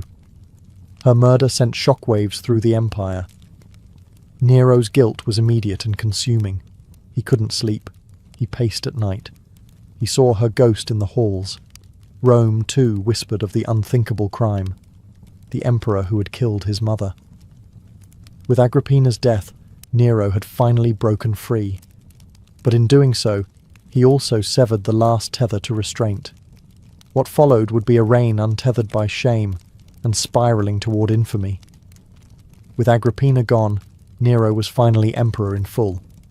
No more whispers, no more maternal oversight, just unfiltered power. But instead of channeling that power into military conquest or administrative reform, Nero turned inward.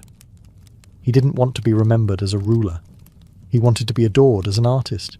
He fancied himself a poet, a singer, an actor.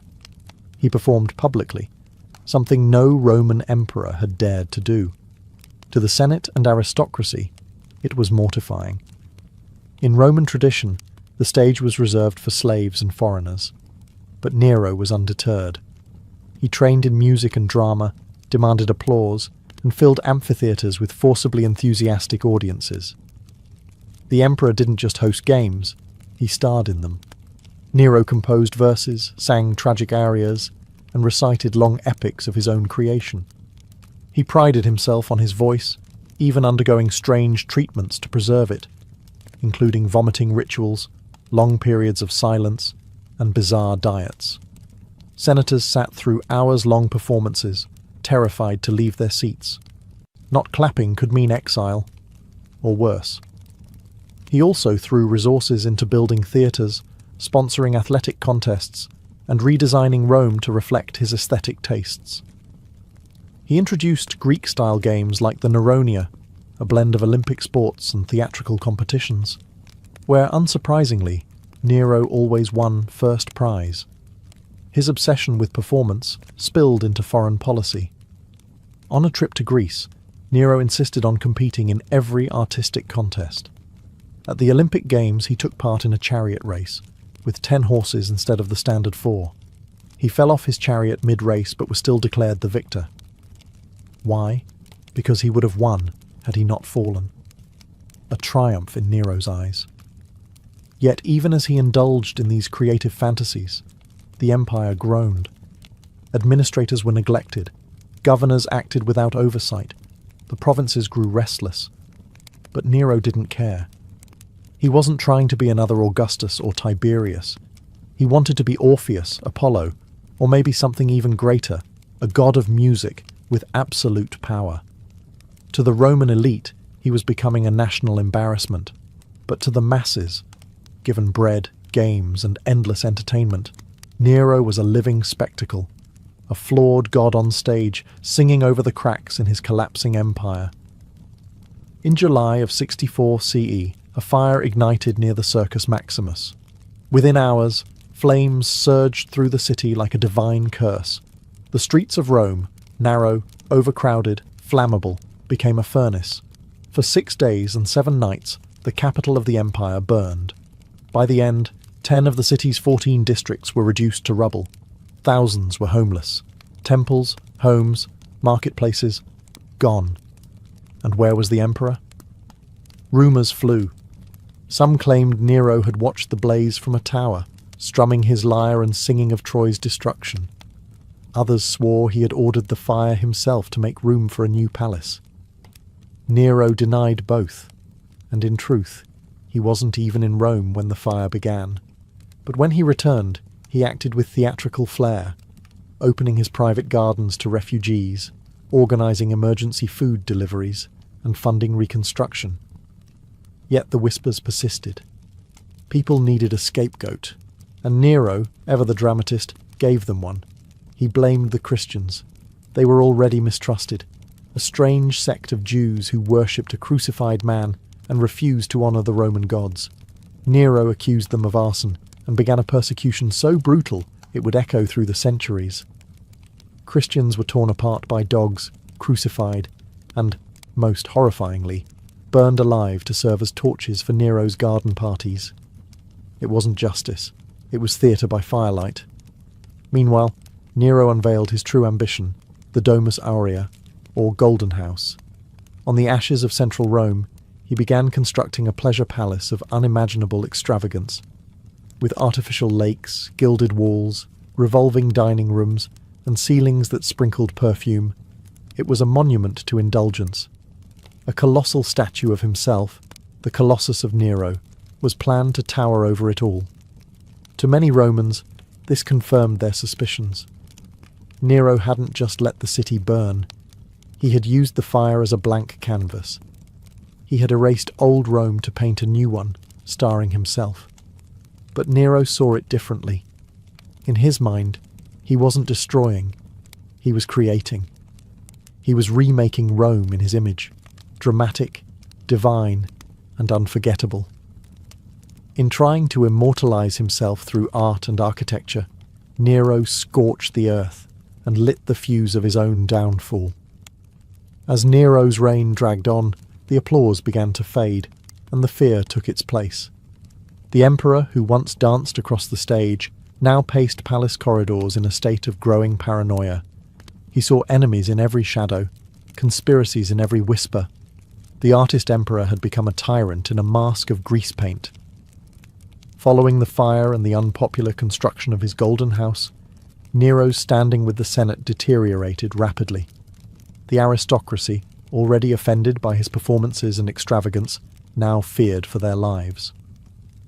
In 65 CE, a plot was uncovered, the Pisonian conspiracy, in which dozens of senators, equestrians, and even soldiers were implicated in a scheme to overthrow him. Some wanted to restore the Republic, others simply wanted anyone but Nero. Nero's response was swift and ruthless. The poet Lucan, the philosopher Seneca, and the general Faenius Rufus were all ordered to commit suicide. Seneca, Nero's former tutor and once his moral compass, was forced to slit his wrists while calmly discussing Stoic philosophy.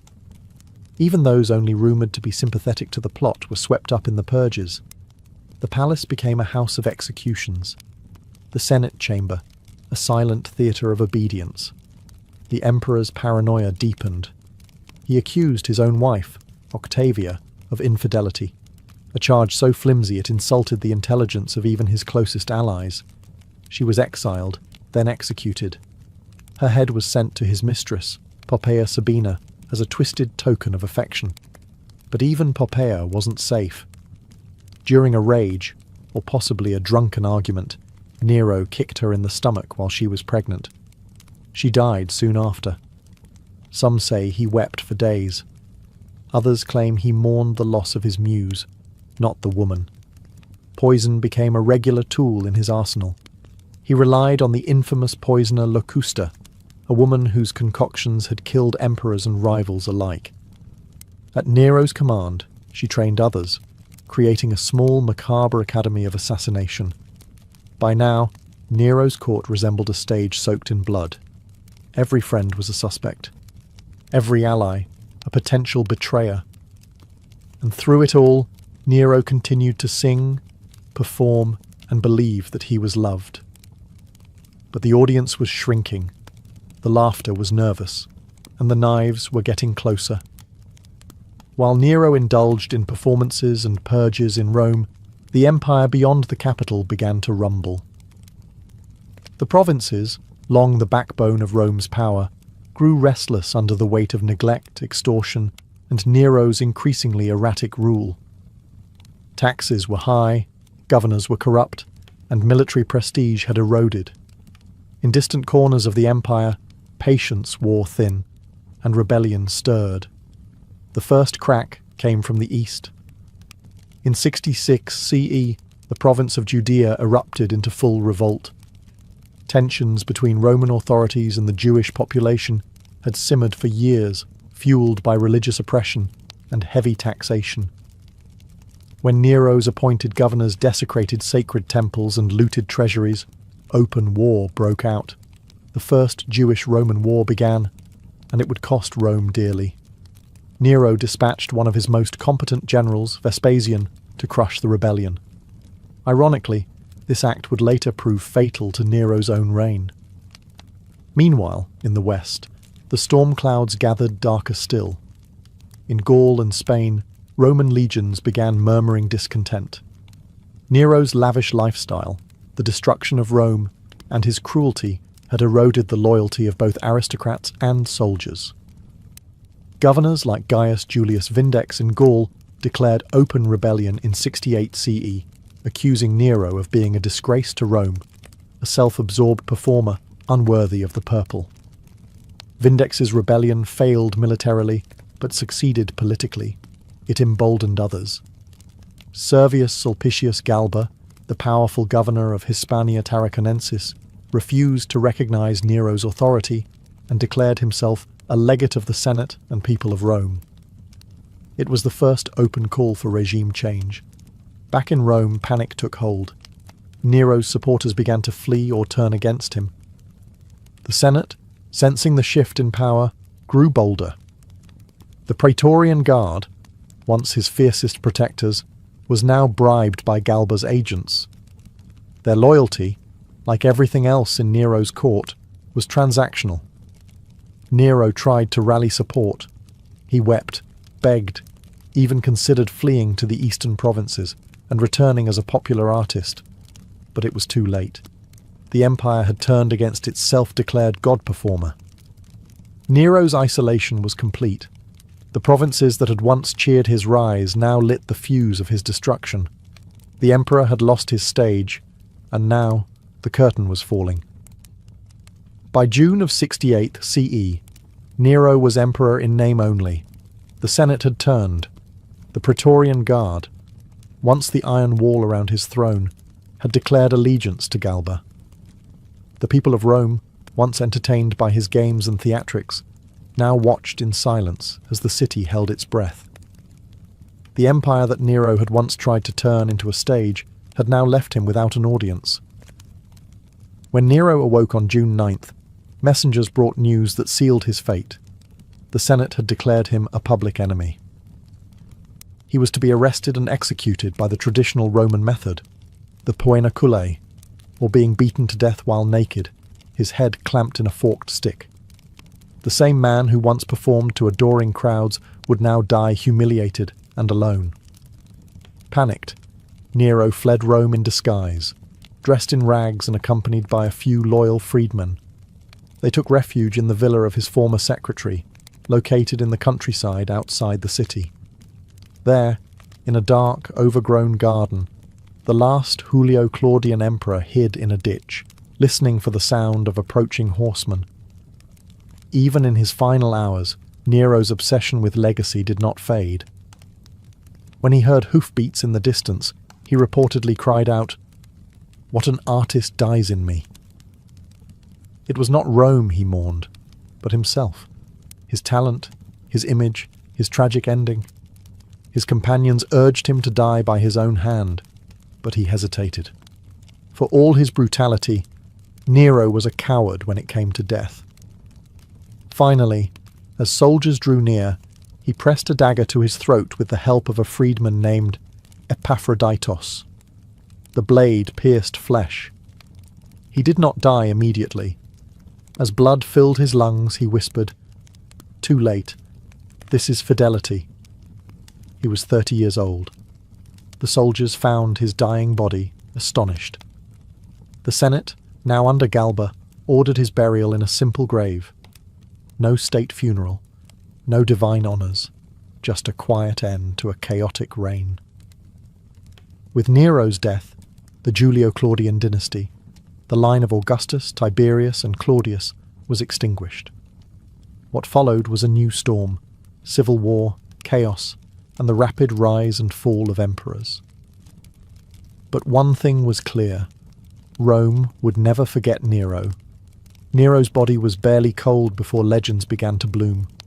Some Romans rejoiced, others mourned, and still more whispered that he wasn't really dead, that he had escaped to the east and would one day return.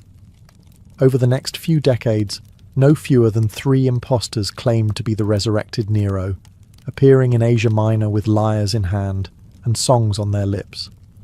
The myth of Nero, it seemed, had only just begun. For many in the Roman elite, his legacy was clear. Nero was a monster, a megalomaniac who murdered his own mother, burned his capital, and disgraced the empire with his narcissistic performances. The historians who chronicled his life, Tacitus, Suetonius, Cassius Dio, painted him as a cautionary tale, the artist emperor who let vanity devour virtue, and yet not everyone agreed. Among the lower classes, Nero remained oddly beloved. He had reduced taxes, built public baths, and organized massive games and grain distributions. He gave Rome its greatest spectacles. Some even considered him a populist. Vulgar, yes, but generous. Centuries later, Christian texts would demonize him further, with early writers labeling Nero the first Antichrist and possibly the beast of Revelation. He was remembered not just as a bad ruler, but as a cosmic villain. Still, there was something magnetic about Nero's story. He was not the calculating tyrant that Tiberius or Caligula had been. He was theatrical, flamboyant, impulsive, often absurd. He ruled like a man in a permanent dream, casting himself as poet, god, and tragic hero all at once. Even his death felt like a scene from a lost Greek tragedy. In later centuries, artists, playwrights, and filmmakers would resurrect Nero as a symbol of fallen grandeur, a ruler too obsessed with beauty to bear the ugliness of power. His name became shorthand for excess and decline, a lesson in what happens when ego eclipses empire. But perhaps Nero's strangest legacy is this: he made power performative. He understood, centuries before mass media, that image could be as strong as policy, that if you controlled the narrative, you could shape the future's memory. And in that sense, he got what he wanted. 2,000 years later, we still remember Nero, not for ruling Rome, but for burning his name into history's stage.